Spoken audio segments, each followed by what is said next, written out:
If only I had an audience poll. I have a feeling that it will still come on serious side because of the two examples that you gave.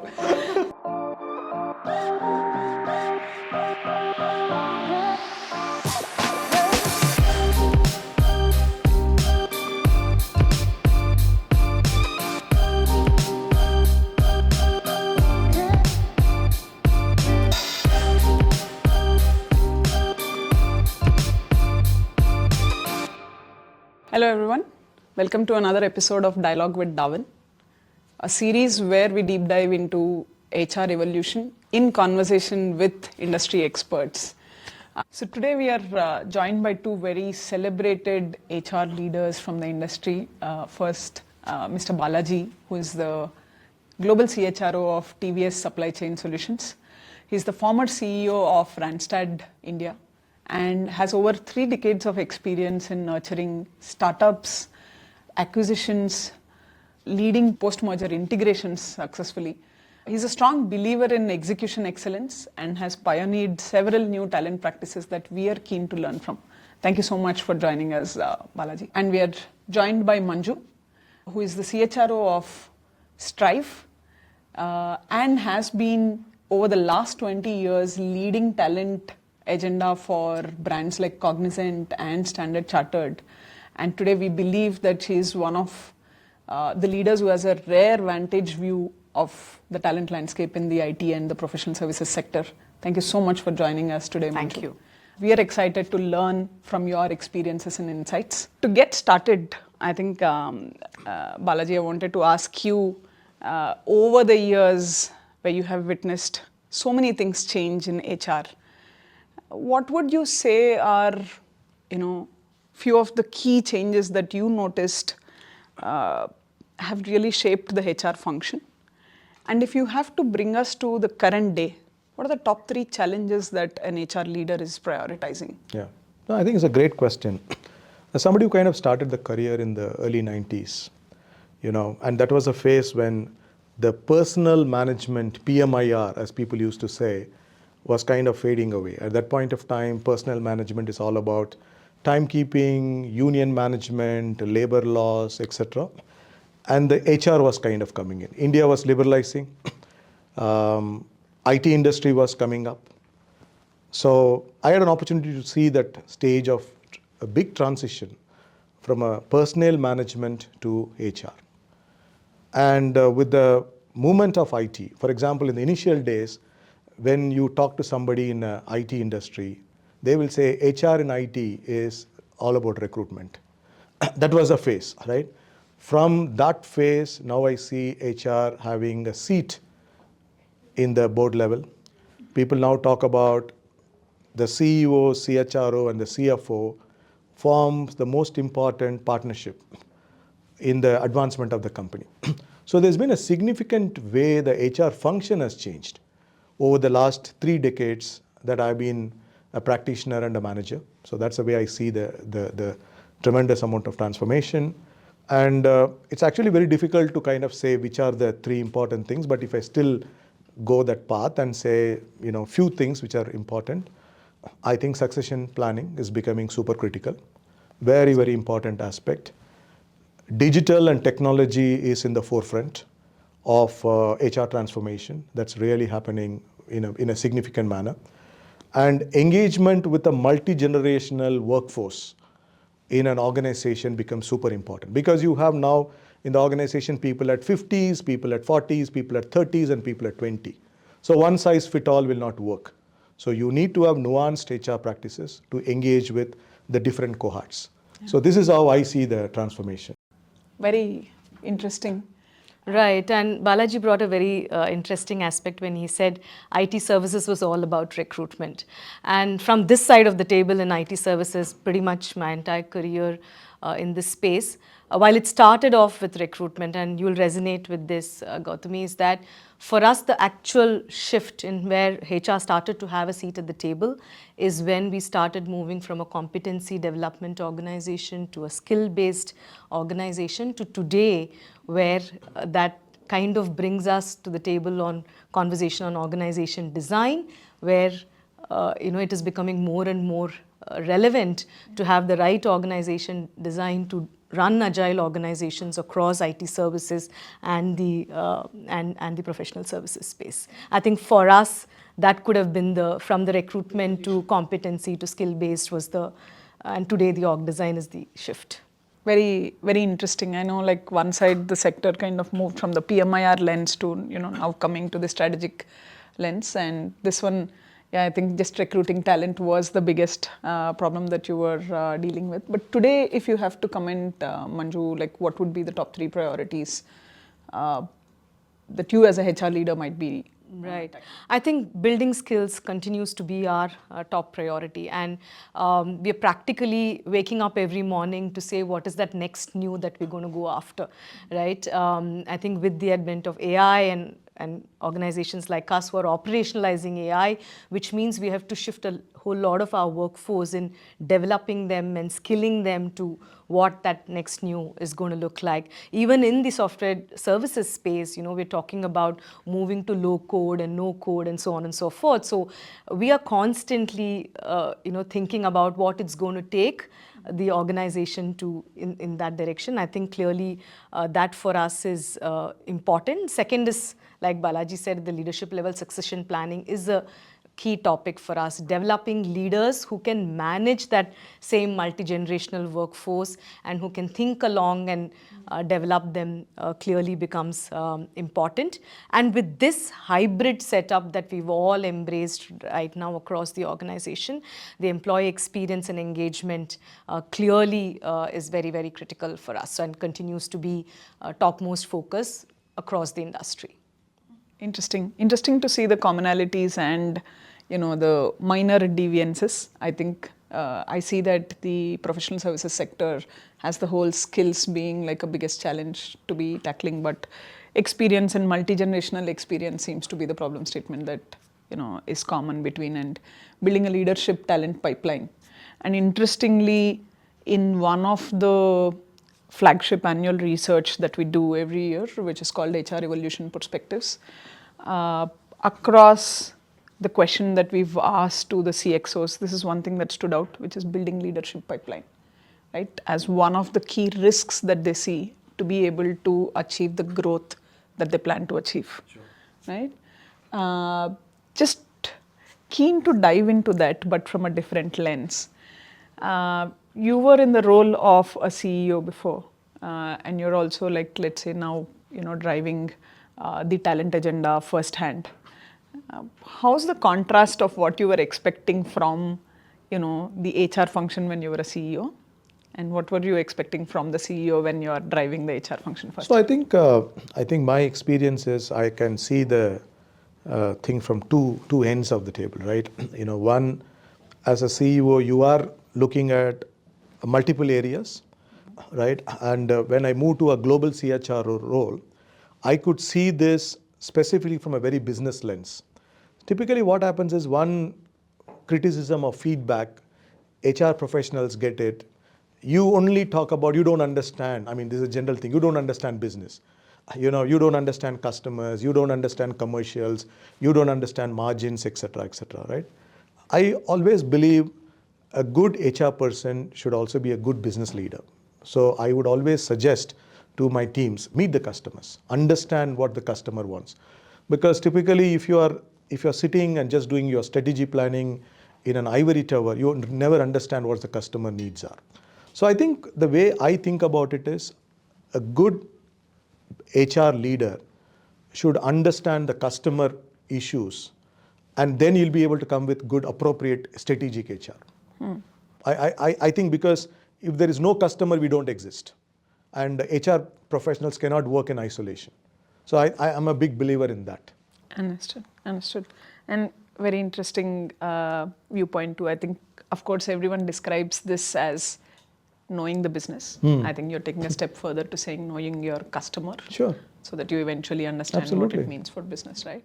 Now, just coming back to that question on succession development, because you said that's a critical one.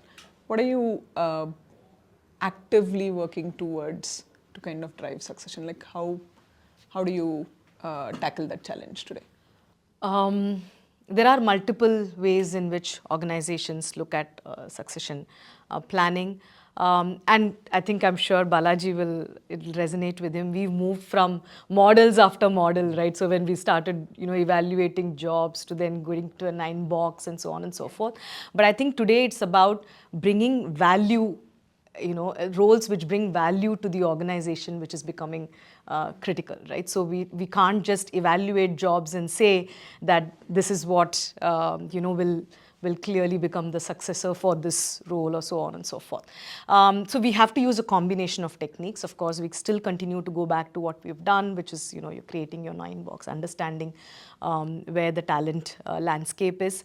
But what has become important is the skill and the potential that the individual brings in, and the value to the organization as we start, where the value for the organization sits. I think these three are becoming additional aspects of what defines a good succession plan, followed by a very strong role development agenda, right? So you can't identify individuals and say that they're going to be there if you don't have a role development agenda. You have to have your cards on where they need the development, what are the superhero qualities that you want to build in those individuals as identified as successors, and working with them through a defined coaching plan and timeline is clearly the way we're all looking at it. So sometimes it's good to go back to what we learned, but follow it with certain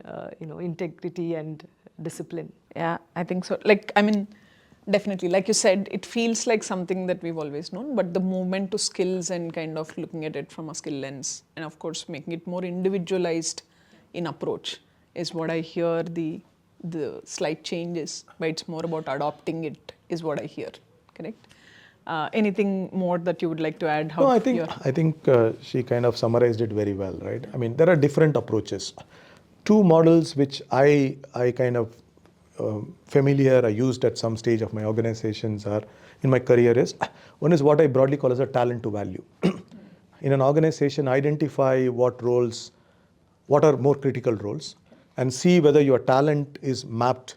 For example, I'm just saying, if a company has a 50 million accounts, businesses, what kind of a talent get linked to that? So you're kind of linking the talent to value. The second program, which, in some part I was very familiar, is organizations creating what is called as a shadow board format. Okay. Like you have a formal board, there are some companies have a concept of a shadow board. They put some of their high potential employees in a shadow board. It's almost like, it kind of comes from the concept of shadow cabinet in UK. So it's not the nominal cabinet, it's a shadow cabinet, but you get the experience. You behave like a board member. So you kind of develop future leaders and future board members. So shadow board and talent to value are two frameworks I felt was very, very impactful. Interesting to see the additional lens applied there. And actually, it takes me back to one of the learnings that I had almost 5 years ago, when we were co-hosting like a McKinsey workshop for HR leaders. And one thing that they brought out is the same talent to value metrics that they prescribe. They say that only 2% of the talent in the organization is really going to drive 80% of the growth that you are targeting next year, right? And that the biggest challenge is actually in identifying that 2% of the critical roles that are going to do that for you, right? And then plan whatever succession, development, everything for those roles. So interesting to hear that that's one of the lens on, just identifying. So most commonly, folks might think that succession is for the top roles, right? But it's about the roles that might actually contribute that value, right? So that was interesting. And let me flip the conversation a little to dive into the evolution of a persona who is not being represented probably today by you both, but I am, the persona of the employee, right? How do you think the expectations of the employee has evolved over the period of time? At least, I don't have personal experience of dealing with as much talent as you both would have, but at least my first-hand experience is, while growing Darwinbox, at least the team that I had to assemble, the more folks I interview in the recent times, I could clearly see that the expectations from them are very different from what it used to be, right? But at the scale that, and this is a very tiny scale that I've seen, but the scale that you're witnessing, Manju, if you can add first, how do you think the expectations from employees are changing? I think it's getting very interesting because the first and foremost thing on their mind is, am I working for an organization which is purpose-led, right? Is there a value that I derive from working for an organization has become the question that they ask themselves. And as the generations coming along, the next question they're asking, in fact, is this a sustainable place for us to build our career?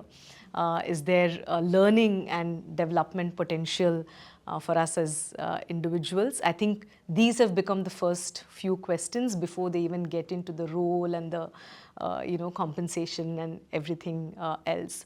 But I think what defines and which hasn't changed from in the last several years is they'd like to see and work for great managers and leaders. I think they continue to inspire teams and coming together of teams and continue to enhance their experience in their organization. So there's one thing that I think we've not stopped saying, and I'm sure Balaji will also agree for the last several years, is managers have to continue to inspire teams and organizations and the employees. That experience continues to be the foremost, but these are some additional perspectives. Interesting. And how do you see that in? No, I think now I think there is a need for a total package. You can't be unidimensional. You can't say I'll pay the best salary or I will do this. I don't do that. So I think now everybody talks about EVP, right? So I think there's a need for a complete package. There is a clear expectation. Candidates are obviously aspirational. Employees are aspirational, ambitious. They're putting a lot of focus on their development. Tremendous amount of focus on development. They don't like annual feedbacks. They are all, the Twitter and the X generation. They want instant feedback. They're absolutely open for feedback, but they are not willing to wait for once in a year, sit down and tell them blah, blah, blah. So places where they're able to get feedback at a regular intervals, whatever it is, possible once in a month or once in 15 days, I think they appreciate it. I think another thing what I'm seeing is it's becoming more egalitarian. Command and control will not work, right? Command and control will not work. So they're open. I mean, they would like a place. I'm talking more from the younger generation, people who are in their 20s joining the workforce. They would like to have a view. They would like to have a voice. They would like to have a space. They're of course willing to learn, but clearly command and control will not work. Yeah. So I think she mentioned about expectations of managers being as a coaches, managers being inspirational. So it's actually it's becoming a more and more a tough task for managers to manage the expectations, because this is not a generation which is going to just listen to whatever you're going to say. Yeah. No, I agree. And in fact, I don't know whether I empathize more with that, and hence I want to add on it. But I think recently, again, for some reason, all my examples are coming from McKinsey, but they've published a book called Power to the Middle. So, which is talking about why manager needs like a lot of empowerment, because the org expectations have risen and employee expectations haven't become easier on the manager either. Yeah. Right? So how do you genuinely empower them with, be it information, be it the right nudges that they need, even technology thought process today from Darwinbox's end. In fact, the future that you will see from us is something that we are calling manager hubs. So interesting thoughts. But if I have to conclude, let's say, just diving into the evolution that you've seen, let me ask this last question on this front. What is one of those incidents of change that has truly tested your leadership? Like, of all the incidents that you've seen, hey, this has genuinely made me like pivot a lot in that moment from what I was doing before to then, and hence it's tested my leadership in terms of what I was doing. Balaji, if you want to take that question. Same. I've been around for 30 years. asking me to identify one. We are okay with more than No, one. one also. event is a little difficult because one would have seen experiences of acquiring a company. I always seen M&A situations are tough, and I had an opportunity being part of a company which is acquiring and also being acquired. Yeah. So I always felt M&A situations are tough for leaders, particularly for HR managers. So because you need to manage anxieties, you need to maintain certain composure, you need to be professional, and all of those things, right? So so one can talk a lot, but I would say an M&A situations are always it's a great opportunity at one level, but if it is not handled carefully, it can be value destructive. So that's where I think, if I had to just say, many things, I would put it as an M&A situation is a tough task. And definitely. Yeah, I was going to clearly pick up that, M&A, I think, becomes the most challenging. But I think the overarching point is also overall change management in progress, right? So when you have to transform organizations and continue to perform at a certain level and keep everything going. The change that you manage through any program, it could be a digital transformation program, it could be a career program that you're doing, it could be a mergers and acquisitions. I think constantly tests your ability to, think differently, creatively, and bring the right value to the organization and to those impacted. I think any change process, if you ask me, has everybody cracked the code on it? No, I think we continue to learn in any of those programs. True. Very interesting. And I also see the commonality of how, change management becomes also the biggest concern even in the M&A aspect that you spoke about. Just moving on to, deep diving a little into the trends that we are seeing today, something that's become a topic of discussion. Wanted to pick your mind on what do you think is happening in the space. The first thing is something that you touched upon, Manju, just a while ago, is the skills gap and the expectation on employees being able to adapt to the newer skills that they're needed to perform in that role is something that only seems to be growing, right? And the pace at which it is changing and the pace at which newer skill requirements are getting added is also not estimated to be slowing down anytime soon, right? That seems to be the future.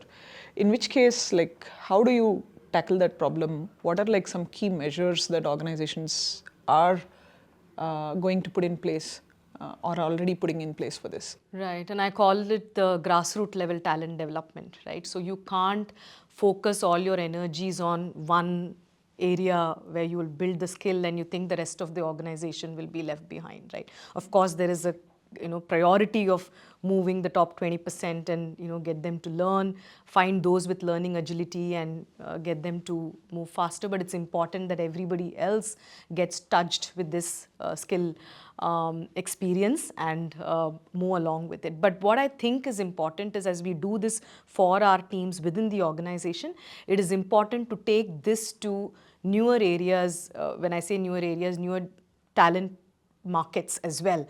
So that's where, there's no point just focusing in where you have your offices, but for example, we've started focusing on tier 2 cities across India. We are in some of the regions where we are continuing to build talent, develop this talent, because it's not going to be enough that we just do with what we're doing with our teams, but developing talent across some of these and getting them along to understand what the new expectations in terms of skills are becomes important. And I think all of us are learning and we're almost on the same page as far as AI is concerned. Everybody is learning at the same pace, and so it's going to be really an exciting time, and clearly we are on our toes to see what's going to change tomorrow and how we're going to adapt to it very quickly. So that's the kind of grassroots level development that we will talk about, which means we have to hustle quite quickly to bring everyone along. I think definitely, I would look at it as focus more on expanding the pie rather than fighting for the little that's available. I know today the skill deficit, or there's very high demand for folks who are there for just certain set of skills. I think in one of the CHRO conversations that were happening is like, they were like, hey, I think we should stop fighting for that little pool that is there and inflate the costs that are going to be loaded on business. Yeah. Instead, like, we should all like come together to kind of build academia, Right. to be more connected to industry, so that you can build that kind of grassroots level skill development, right? Like, very interesting perspective there. Balaji, how are you seeing this on, you know, the other side in terms of maybe the manufacturing sectors, or you know, Yeah. how is this different as a problem? Or Yeah, sure. So, for example, this talent shortage or the skill deficit, we need to see it in a context. There are certain industries, the speed of changes, disruption is very fast. In certain sectors, it can be relatively slow, right? For example, talking about the sectors that we work, you know, essentially supply chain, one of the biggest change which is happening is progress of EV. Electrical vehicles is a big change for companies into supply chain and automobile and auto components. So most of our customers, I think our company has serviced some of the biggest automobile companies, auto component companies in the world, and they are making a transition to EV. So we need to understand, we need to recognize what kind of changes are required from there, right? So that is one part. The second part is, you have the typical warehousing, transportation kind of a things, which is relatively stable. But supply chain is also getting disrupted now, you know, with an advancement of drone, to some extent artificial intelligence, and you know, track and trace, etc. So I think our challenge is specifically to look at what are these niche talent which is required, and how do we get enough, how do we kind of develop enough catchment areas? That is where we are currently focused on. So it is there, but I think I would just, because a context of an IT technology is very different from segments like EV and and drone and all. Right. And I don't think, just adding a little bit more context, we're not going to forget that there's going to be human in loop at any point in time. Sure. You know, as much as we bring in the journey of autonomous cars and EV and everything else, there is going to be, people that is going to be required to operationalize the whole thing. So I think there is definitely exciting time for us, but it's about learning that ability to operationalize it. That will be more True.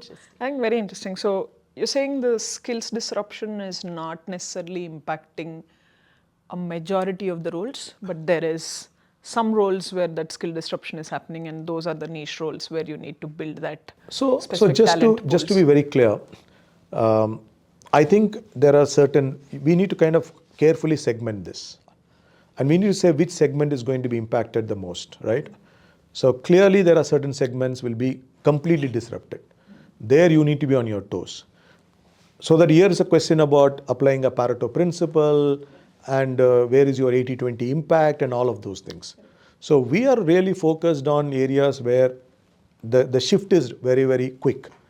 And there we have to be, we need to be very, very agile and responsive. True, absolutely. Just moving on to another trend that we see, and something that you called out as well, Balaji, so let me start with you, is managing the experience of a multi-generational workforce, right? And add on top of that, today we are fairly globally distributed workforce for most companies, whether it is by business or because it is a result of the hybrid work that we adopted post-pandemic, right? That's definitely a more dispersed workforce that we are dealing with. In such case, like, one, how are you able to still keep a consistent experience delivered across the org, but of course still personalized to the multi-generation that you're talking about? And what kind of role is technology playing here for you? Look at what is a contextual intelligence here, right? During the peak of pandemic, I was just talking to somebody, only 7% of our company's workforce can work from home. The nature of the work is 93% of the people can't work from home, because the transportation hub need to work, warehousing need to function. We are servicing some of the essential services. So you need to figure out a method by which you still need to keep that workforce going? I think now there's a lot of debates about hybrid.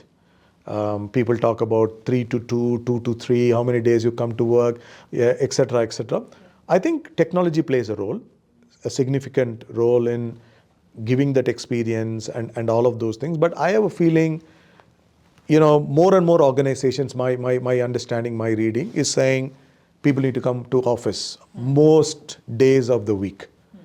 That's where the shift is happening. Even though the start of the pandemic, people talked about, okay, from now there is no offices.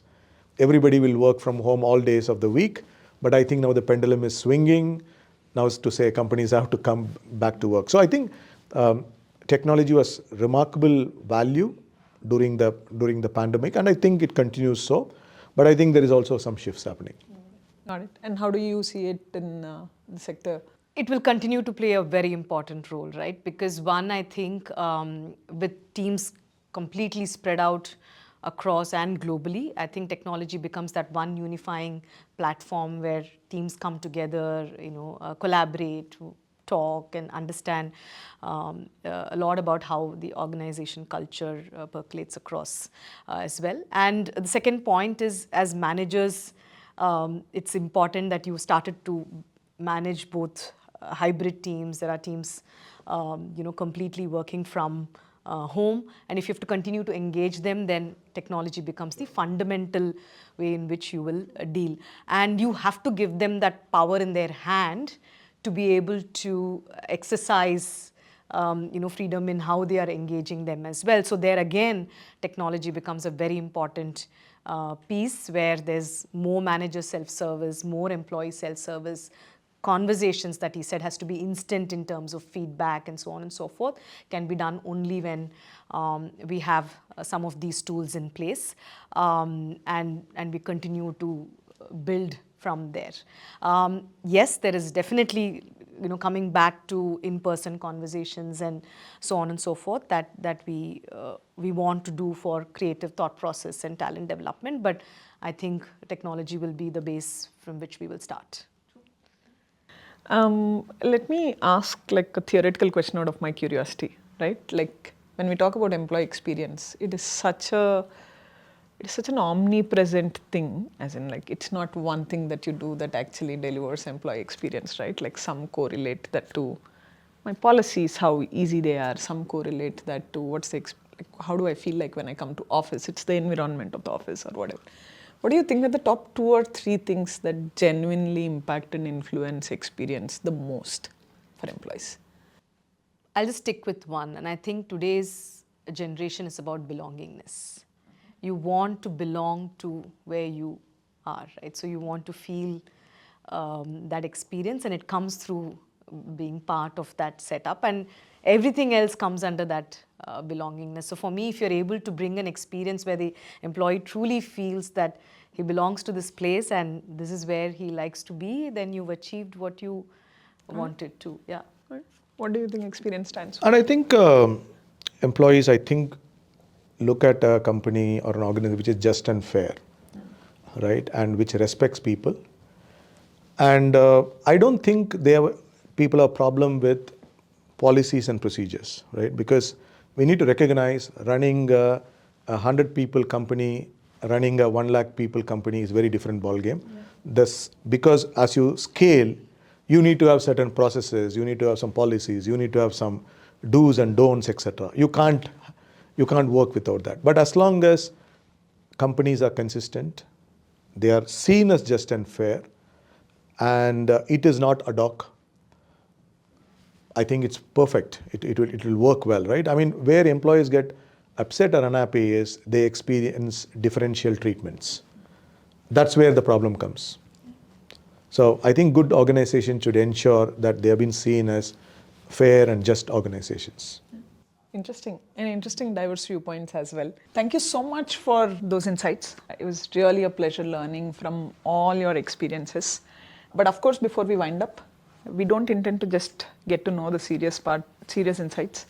We intend to get to know you personally as well, and help the audience know you personally as well. So I'll start from the relevant bits to maybe aspiring to become Coffee with Karan. to some extent, right? But I think I'll go with ladies first, and I'm allowed to say that, right? If someone else says that, I wouldn't allow, ladies first. But Manju, let me start with you. If there was an advice that you wish you'd received at the beginning of your career, I think the concept of work-life balance, if somebody had told me there is no such thing, start learning to manage, I think I would have, adapted to it more quickly. I think when you enjoy what you're doing, I think it all comes together seamlessly. Cool. And I would only tell people that find a way to enjoy what you're doing and work-life balance will come. Yeah, cool. While you talk about passion for work, was there a time that you skipped work and you said, oh, good, I had a good day of a break? Unfortunately, no. I was that good girl who likes getting into office every morning. It's a very Chennai habit, by the way, which is what people say. Even after the next day after tsunami, all of us went into work at 8 in the morning after our filter coffee. So that's the I think there's something with me trying to get HR to acknowledge that they've also bunked office one day, and I've not managed to do that yet, but I'll still keep trying. Let's say you'd recommend a team member to watch a movie that inspired you. What would that be? Shawshank Redemption. What is, let's say, one part of HR that you really want to change? Like you don't, agree with how it functions today? I think it is important for each of us in HR. We quickly move into managing breadth of activities.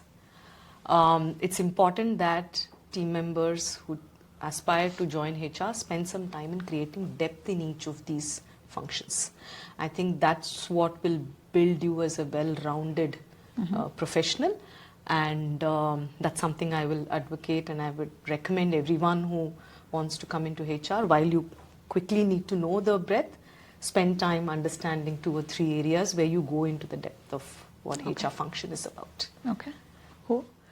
I don't know if you face this, but we definitely, I think, in current times have a lot of meetings. Correct. Okay. For some reason, I feel like the volume of meetings has gone up. And as a leader, I'm sure you must be getting pulled into like way too many meetings. Do you ever get zoned out and there's a question that strikes at you and then you come back as if I knew exactly what you were saying? We've all got caught with managing 2 calls at the same time. Trying to logged into 2 calls and trying to manage both as if we've been completely What's your trick? there. How do you make sure that the other person believes you knew what? Right. I think that's why you give it to the ladies first. We are multitaskers any which way, and we managed it. Okay. Cool. Yeah. What is like an office spot where you would hang out if you were not working?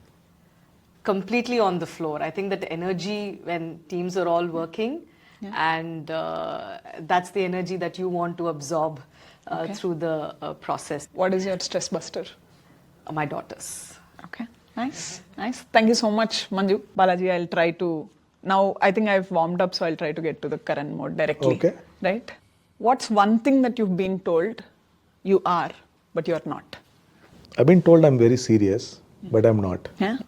So how do we get to know the fun side? When you're not at work, how do you have fun?